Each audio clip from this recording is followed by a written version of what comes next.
Mesdames et messieurs, bonsoir et bienvenue sur le journal du Septentrion. Pour la première fois, Parakou va accueillir une audience foraine de la Criette. Des sources judiciaires annoncent la tenue dans les prochains jours à Parakou d'une audience foraine de la Criette, nous informent nos confrères de Fraternité FM. La Cour de répression des infractions économiques et du terrorisme se rapproche de la population de Parakou et du Septentrion. L'organisation de cette audience foraine de la Criette dans la cité des Kobourou permettra aux populations du Septentrion de vivre en direct les audiences de cette cour qui se sont toujours déroulées loin d'elle.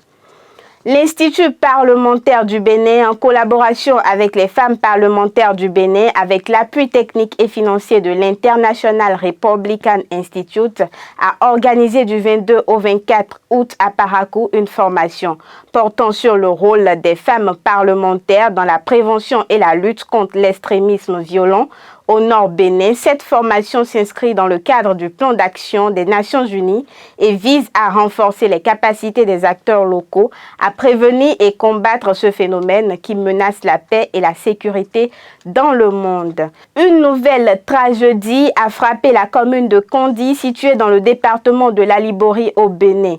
Les habitants de Kassakou, une localité de cette commune, sont en deuil après la perte de deux de leurs fils âgés de 18 et 20 ans. Emportés par les eaux, nous informe le site d'information L'Amazone.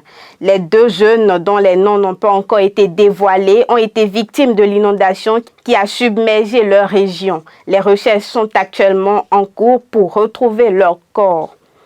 Deux individus arrêtés pour vol et recel de câbles électriques séjournent depuis lundi 21 août 2023 dans les locaux du commissariat central de la police républicaine de Kondi. C'est l'arrestation par la population d'un jeune d'une vingtaine d'années pendant son forfait et les enquêtes qui ont permis à la police de mettre la main sur le présumé receleur.